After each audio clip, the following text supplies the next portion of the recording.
Students, इस video में हम डिस्कस करेंगे फाइनेंशियल स्टेटमेंट्स विद एडजस्टमेंट में क्लोजिंग स्टॉक अगर एडजस्टमेंट्स में गिवन हो।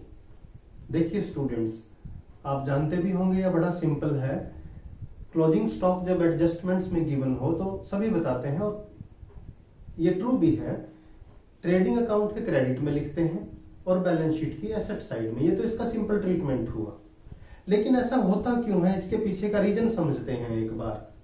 और जब क्लोजिंग स्टॉक ट्रायल बैलेंस के अंदर दिया हो तब उसका ट्रीटमेंट क्या है और क्यों है, उसको भी डिस्कस करेंगे। वीडियो पूरा देखिएगा स्टूडेंट्स और बहुत अच्छे से समझने की कोशिश कीजिएगा। देखें स्टूडेंट्स, यहाँ पर मैंने 2-3 आइटम्स ली हैं। जैसे ट्रायल बैलेंस गिवन है, ट्रायल बैलेंस में है ओपनिंग स्टॉक 60,000, परचेजेस 7 लाख। अब हम इसको लिख रहे हैं ट्रेडिंग अकाउंट के डेबिट में, लिखते भी वही हैं। ओपनिंग स्टॉक 60,000 ट्रायल बैलेंस में ऑलरेडी गिवन है, परचेजेस 7 लाख है, इसे पर्टिकुलर वाले कॉलम में लिखिएगा।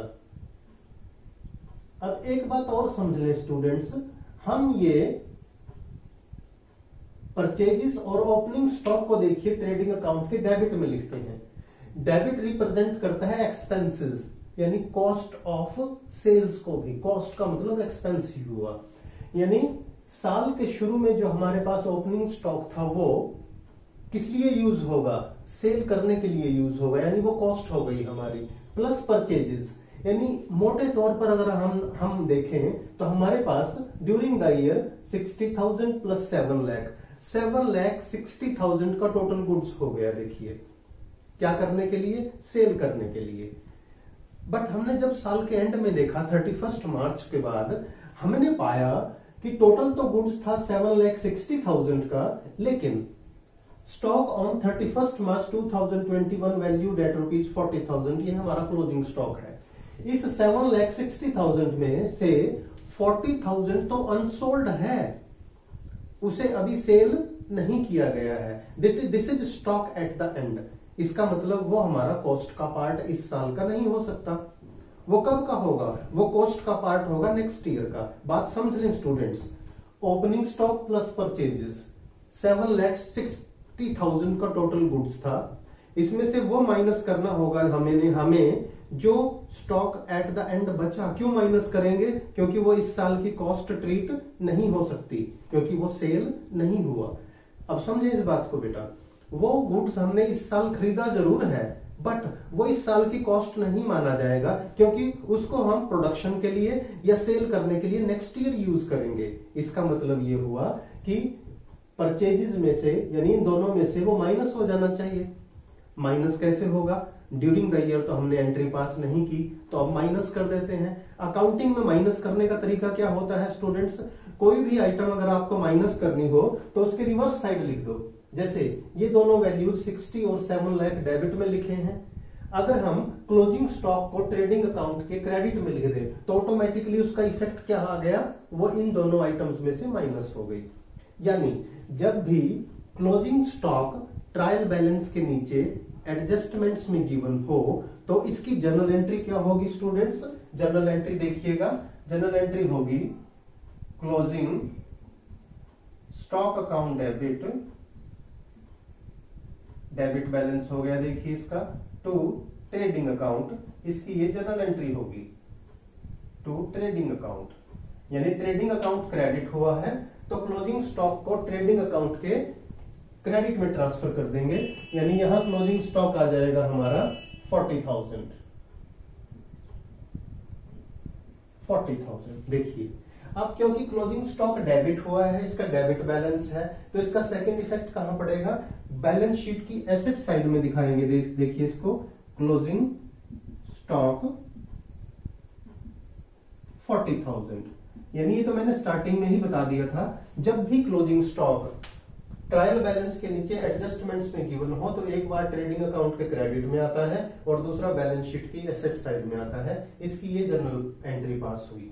ट्रेडिंग के क्रेडिट में क्यों आता है, just to show it as deduction from purchases. एक तरह से ये देखो, परचेज पे हमने इसका माइनस इफेक्ट डालना है, माइनस करने के लिए हम इसे क्रेडिट में लिखते हैं।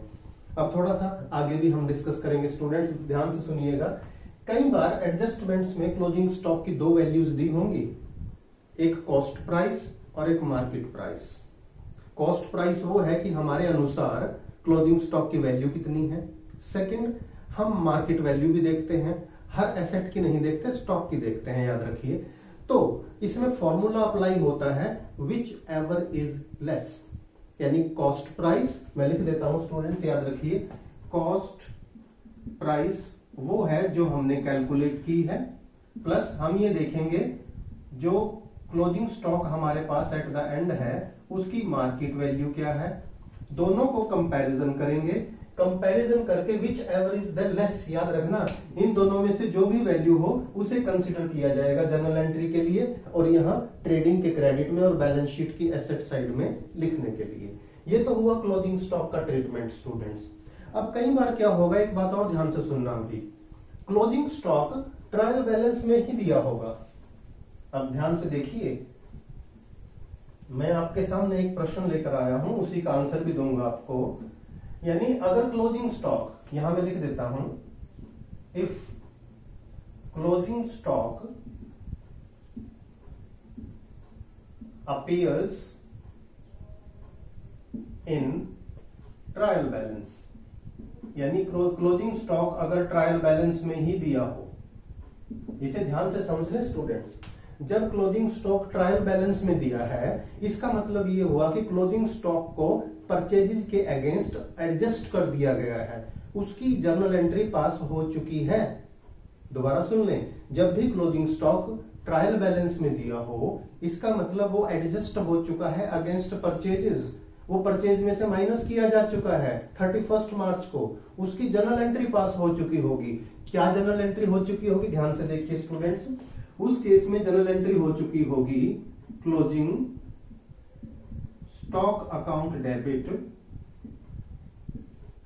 To purchases account. देखिए स्टूडेंट्स, परचेजेस कब क्रेडिट होता है, परचेजेस कब क्रेडिट होता है, जब परचेज डिक्रीज करना हो हमें, और क्लोजिंग स्टॉक को हमने डेबिट कर दिया फर्स्ट एंट्री की तरह, यानी क्लोजिंग स्टॉक डेबिट हो गया और परचेज में से स्टॉक का अमाउंट डिडक्ट हो गया। यही वजह होती है कि क्लोजिंग स्टॉक जो है ट्रायल बैलेंस के अंदर दिया होता है। इसका मतलब ये परचेज में से तो माइनस हो चुका है, तो इस केस में क्लोजिंग स्टॉक को ट्रेडिंग अकाउंट में दिखाने की जरूरत नहीं होती, नहीं तो वो गलत हो जाएगा, क्योंकि ये ऑलरेडी एडजस्ट हो चुका है अगेंस्ट परचेजेस। कब, जब ट्रायल बैलेंस में दिया हो। तो इस केस में स्टूडेंट्स, जब भी क्लोजिंग स्टॉक ट्रायल बैलेंस में दिया हो, इसका सिर्फ सिंगल इफेक्ट होगा, इसे हम बैलेंस शीट की एसेट साइड में दिखाएंगे। क्यों दिखाएंगे, क्योंकि इसका डेबिट बैलेंस है, ऑन दैट पर्टिकुलर डेट इसे करंट एसेट माना जाएगा 31 मार्च को, ये ध्यान रखिएगा। तो हमने दो केस किए स्टूडेंट्स, फाइनली सुन लो। जब क्लोजिंग स्टॉक एडजस्टमेंट में दिया हो ट्रायल बैलेंस के नीचे, एक बार ट्रेडिंग के क्रेडिट में आएगा और दूसरी बार बैलेंस शीट की एसेट साइड में।